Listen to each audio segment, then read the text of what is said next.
Unacademy. Let's crack it.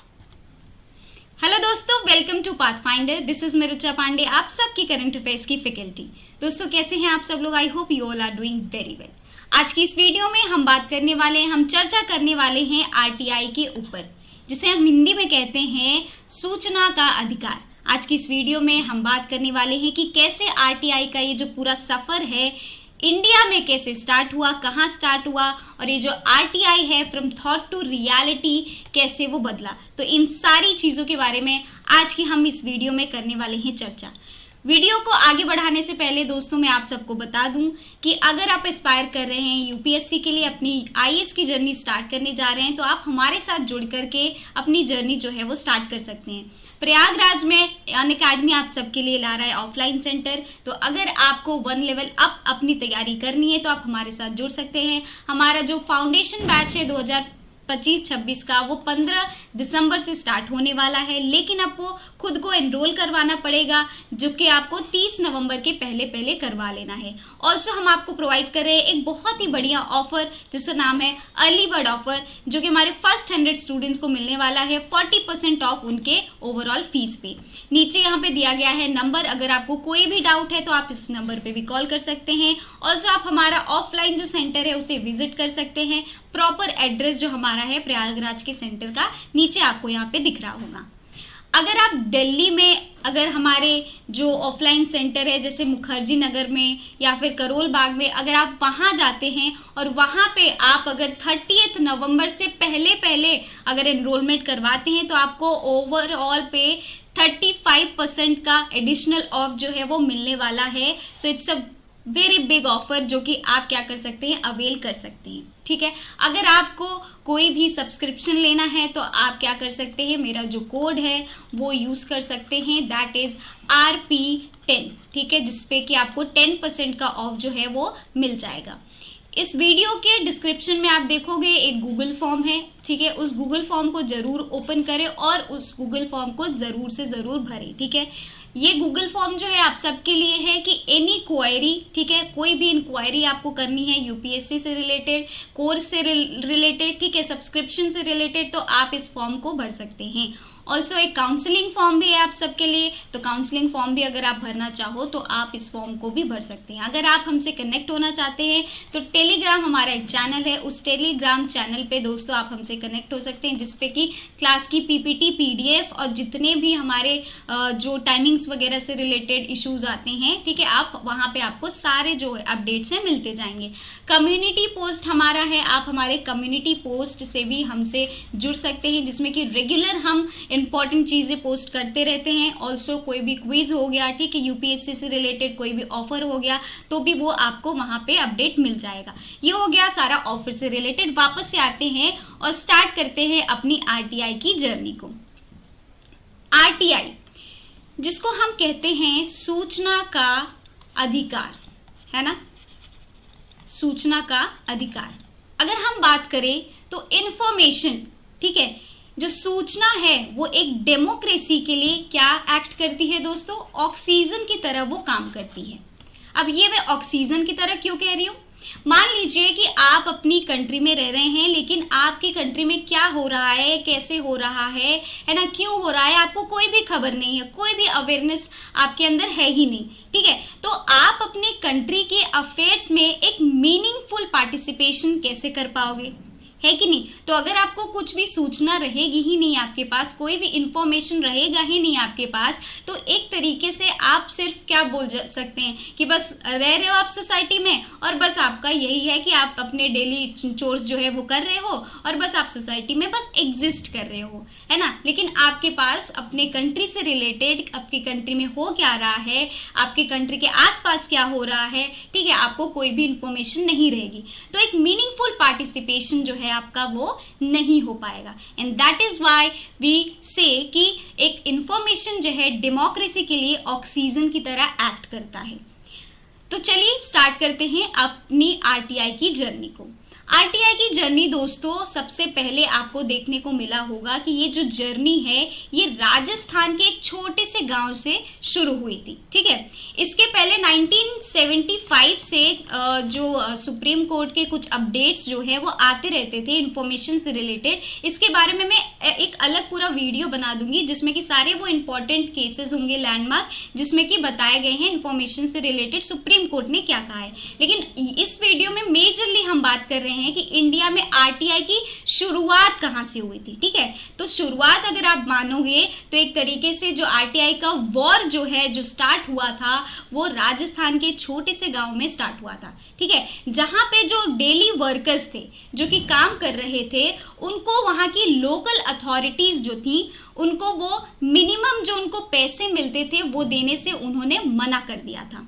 ठीक है, तो फिर ऐसे ही चलता रहा। फिर क्या हुआ, ये जो मजदूर थे ये एक दिन सब जुट करके आए। ठीक है, और जो वो लोकल अथॉरिटी वहां पे थी, जो वहां पे बैठे रहते थे लोग, ठीक है, गवर्नमेंट की तरफ से, जिनके के पास एक मस्टर रोल होता था। ठीक है, मस्टर रोल क्या होता था दोस्तों कि एक पूरा रिकॉर्ड रहता था जिस रिकॉर्ड में नाम के साथ साथ उनके पेमेंट्स वगैरह जो है वो सारा उनके पास एक पूरा रिकॉर्ड रहता था। ठीक है, तो ये जो लोकल अथॉरिटीज होते थे वो क्या इनको कहते कि आप जो हैं इस दिन आपने नहीं वर्क किया है, और ऐसे ही गिनाते गए और इस वजह से आपको जो पैसे हैं वो नहीं मिल रहे हैं। लेकिन जो ये वर्कर्स थे इन्होंने बोला कि हमने तो भैया अपने इतने दिन से मेहनत करते आ रहे हैं और उसके बावजूद भी हमें बताया जा रहा है कि हमने आकर के काम ही नहीं किया है, और हमारा जो पैसा है जो कि हमारे खून पसीने का, हमारी मेहनत का पैसा है, वो हमें मिल ही नहीं रहा है। इस वजह से दोस्तों फिर ये जो सफर है एक आरटीआई के लिए, राइट टू इंफॉर्मेशन के लिए स्टार्ट हुआ। ठीक है, तो उस मस्टर रोल से बोल सकते हैं कि स्टार्ट हुआ, जिसमें कि जो लोकल अथॉरिटीज थी उन्होंने कहा कि ये जो मस्टर रोल है, आपको मैं बता दूं, ये आता है ऑफिशियल एक्ट के तहत। ठीक है, ऑफिशियल एक्ट 1923 का था, जो कि ऑफिशियल एक्ट कब का था, ये ब्रिटिशर्स के टाइम का था दोस्तों, जिसमें कि ब्रिटिशर्स जो भी काम करते थे, ठीक है, जो भी उनका क्या हो रहा है कंट्री के लिए, वो क्या कर रहे हैं, जो भी उनकी अथॉरिटीज होती थी, अथॉरिटीज क्या एक्शन ले रही हैं, क्या नहीं ले रही हैं, सही है गलत है, ये पब्लिक को नहीं पता होती थी। और पब्लिक को नहीं पता होने के लिए उन्होंने ऑफिशियल एक्ट बनाया, जिसमें से उन्होंने कहा कि ये सारी जो चीजें हैं ये जनता को नहीं पता चलनी चाहिए। तो फिर जब इन्होंने वर्कर्स ने क्या किया, इनसे ये क्वेश्चन किया कि भाई हमें वो खाता दिखाइए आप जहाँ पे हम काम करने नहीं आए हैं, जिस वजह से आप हमें पेमेंट नहीं कर रहे हैं, तो वो बोलते हैं कि ये हम आपको नहीं दिखा सकते क्योंकि ये जो खाता है, ये जो मस्टर रोल है, ये ऑफिशियल एक्ट के अंदर आता है। फिर लोगों ने कई प्रोटेस्ट किए। ठीक है, और फिर लोगों ने प्रोटेस्ट के साथ साथ उन्होंने बोला कि भाई हमारा पैसा है और हमारा अधिकार है और हमें पता होना चाहिए कि आखिरकार हमें किस बेसिस पे ये हमें एटलीस्ट जो हमारा मिनिमम वेज होता था उसको देने से मना कर रहे हैं। तो फिर यहाँ से दोस्तों जर्नी जो है आरटीआई की स्टार्ट हो जाती है। ठीक है, राजस्थान में जर्नी स्टार्ट होती है।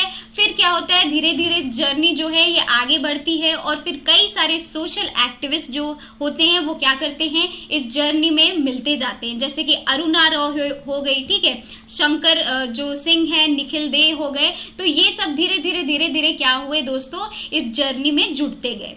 इन्होंने क्या किया, आरटीआई पर इन्होंने राइट टू इंफॉर्मेशन जो है लोगों के पास हो, इसके लिए इन्होंने क्या किया, ग्रास रूट लेवल पे एक ऑर्गेनाइजेशन फॉर्म किया, दैट इज मजदूर किसान शक्ति संगठन। ठीक है, मजदूर किसान शक्ति संगठन इन्होंने फॉर्म किया, जिसमें कि कई जो फार्मर्स थे, गांव के कई सारे फार्मर्स आए, ठीक है, कि जो मजदूर वगैरह थे वो साथ में आए और साथ मिल करके इस जर्नी को उन्होंने आगे बढ़ाया। ठीक है, it arose demand for the minimum wages in the rural area।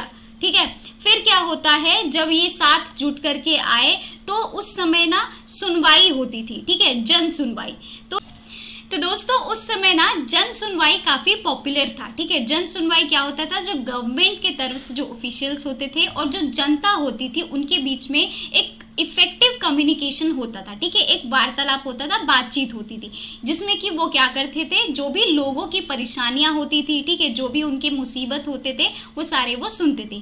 MKSS ने क्या किया, ऑर्गेनाइज किया एक मीटिंग 1995 में अजमेर में, ठीक है, जन सुनवाई के दौरान, और उन्होंने फिर इस मुद्दे पर क्या किया, वो बात किए गवर्नमेंट के ऑफिशियल से, ठीक है। फिर उसी दौरान लबासना के जो डायरेक्टर हैं उन्होंने ऑर्गेनाइज किया एक वर्कशॉप, जिन्होंने बताया कि प्रिंसिपल्स जो हैं आरटीआई के, उसके बारे में उस वर्कशॉप में उन्होंने डिस्कस किया। तो धीरे धीरे धीरे क्या हुआ दोस्तों, ये सिर्फ राजस्थान का ही मैटर नहीं रह गया, रादर देन ये धीरे धीरे क्या होने लगा, एक इसका स्टेप जो है वो ऊपर ऊपर जाते गया, ठीक है। ऊपर ऊपर जाने के बाद फिर 6 अप्रैल 1996 में क्या हुआ, एक बहुत ही बड़ा MKSS के द्वारा जो धरना है वो उसकी डिमांड की गई, जो कि राजस्थान में आरटीआई जो है उसको लाया जा सके, ठीक है। इस वजह से इन्होंने एक बहुत बड़ा धरना जो है वो रखा। उस धरने के बाद से ही एक तरीके से नेशनल लेवल पे दोस्तों इसको रिकॉग्नाइज किया गया, जो भी राजस्थान में हो रहा था, राजस्थान में जो आरटीआई की लेजिस्लेशन की मांग की जा रही थी, तो इसको रिकॉग्नाइज किया गया नेशनल लेवल पे, ठीक है। 1996 में ही NCPRI, that is national campaign for people's right to information, और कई सारे ऑर्गेनाइजेशंस जो हैं उन्होंने एक ड्राफ्ट बिल आरटीआई पे क्या किया, यूनियन गवर्नमेंट को सपोर्ट सबमिट कर दिया, ठीक है, with the support of press council of India. समझ में आए, NCPRI में बहुत बड़े बड़े जो एडवोकेट्स थे, जो जर्नलिस्ट थे, ठीक है, ब्यूरोक्रेट्स थे, बड़े बड़े लोग क्या करे मिल करके आए एक साथ, ठीक है, और उन्होंने फिर क्या किया, आरटीआई पे ये ड्राफ्ट बिल जो है वो बना करके यूनियन गवर्नमेंट को सबमिट कर दिया along with the support of press council of India.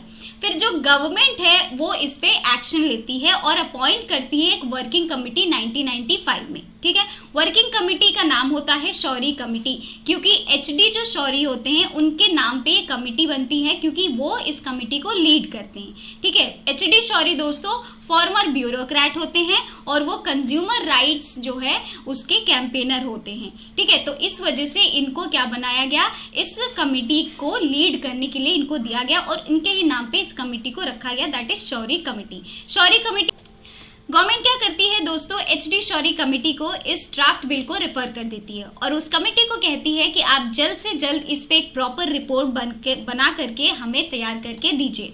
उसी के बाद 2000 में क्या होता है, सुप्रीम कोर्ट में एक केस फाइल किया जाता है और उस केस में मांग की जाती है कि इंस्टीट्यूशनलाइजेशन ऑफ RTI जो है वो चाहिए हमें। उसके बाद सुप्रीम कोर्ट फॉर्म में आ जाती है, एक्शन लेती है और अल्टीमेटम दे देती है गवर्नमेंट को, जिसमें कि वो कहती है कि जल्द से जल्द RTI का प्रावधान जो है आप ले करके आइए। उसके बाद इस पे काम किए जाते हैं, ठीक है, इस पे डिबेट एंड डिस्कशंस किए जाते हैं दोनों हाउसेस में, ठीक है, लोकसभा में, राज्यसभा में, और उसके बाद पार्लियामेंट में पास कर दिया जाता है फ्रीडम ऑफ इंफॉर्मेशन एक्ट 2002। लेकिन इसको नोटिफाई नहीं किया जाता है सेंट्रल गवर्नमेंट के द्वारा, इस वजह से दोस्तों ये इफेक्ट में नहीं आता है। 2004 में NCPRI क्या करती है, एक ड्राफ्ट बिल जो है RTI पे वो NEC को सेंड कर देती है, that is national advisory council, ठीक है। तो नेशनल एडवाइजरी काउंसिल की जो हेड होती है वो सोनिया गांधी होती हैं, उस समय UPA की गवर्नमेंट थी, ठीक है। तो वो चेयरपर्सन होती है नेशनल एडवाइजरी काउंसिल को, जो कि प्रॉमिस करती है अपने मैनिफेस्टो में कि वो RTI का ये जो लॉ है वो लेकर के आएंगी ही आएंगी। और उस वजह से उन्होंने क्या किया था, उस ड्राफ्ट बिल में सर्टन रिकमेंडेशंस दिए और मॉडिफाई करके उन्होंने गवर्नमेंट को भेज दिया, ठीक है। 2004 में ही क्या होता है, बिल जो है इंट्रोड्यूस कर दिया जाता है पार्लियामेंट में और इमीडिएटली रिफर कर दिया जाता है पार्लियामेंट्री कमिटी को। क्लियर हो गया। फिर 2005 जनवरी में क्या होता है, इस बिल को कंसिडर किया जाता है पार्लियामेंट्री कमिटी के द्वारा और फिर रिवाइज्ड बिल जो है जिसमें कि सेंट्रल और स्टेट गवर्नमेंट को क्या किया जाता है, कवर किया जाता है और फिर इंट्रोड्यूस किया जाता है पार्लियामेंट में एक प्रॉपर रिवाइज्ड RTI पे बिल। 2005 में RTI का ये जो बिल है दोनों हाउसेस के द्वारा बहुमत से, मतलब भारी बहुमत से क्या किया कर दिया जाता है, इसको पास कर दिया जाता है, ठीक है। और जून 2005 में ही प्रेसिडेंशियल एसेंट में मिल जाता है और 12 अक्टूबर 2005 में RTI का ये जो एक्ट है वो इफेक्ट में आ जाता है, ठीक है। तो हमारी जो जर्नी थी आरटीआई तक की, आरटीआई एक्ट तक की, इसको एक इंस्टीट्यूशनलाइज्ड फॉर्म में लाया जा सके, ठीक है, इसके लिए कई सारे प्रावधान जो है वो बनाए गए, ठीक है। बहुत जद्दोजहद के बाद, कई सालों के बाद आरटीआई का ये जो पूरा एक्ट है वो दोस्तों लाया गया, आरटीआई 2005, ठीक है। आई होप कि आपको ये जो हिस्ट्री है वो समझ में आ गई है। अगर आपको ये वीडियो अच्छी लगेगी दोस्तों तो मैं मेक श्योर करूंगी कि आरटीआई पे जितने भी इम्पोर्टेंट, अभी भी जितने भी इम्पोर्टेंट जो केसेस वगैरह हैं, ठीक है, जो कि आपके यूपीएससी की प्रिपरेशन के लिए बहुत ही काम आ सकती हैं,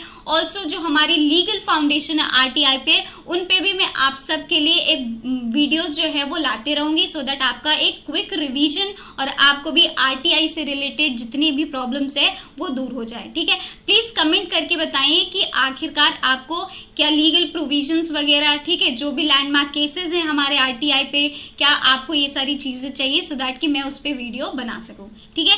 थैंक यू सो मच आज की इस वीडियो को देखने के लिए। अगर वीडियो अच्छी लगी हो तो प्लीज जरूर से जरूर लाइक करें और अपने फ्रेंड्स के साथ भी इसे जरूर से जरूर शेयर करें।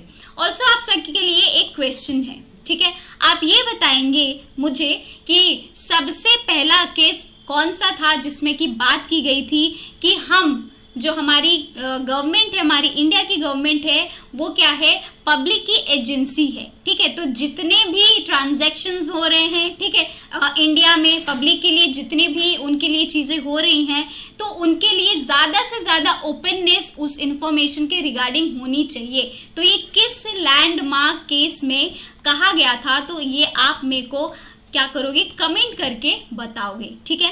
तो चलिए मिलते हैं हम अपनी अगली क्लास में। Till then bye bye, take care and have a good day.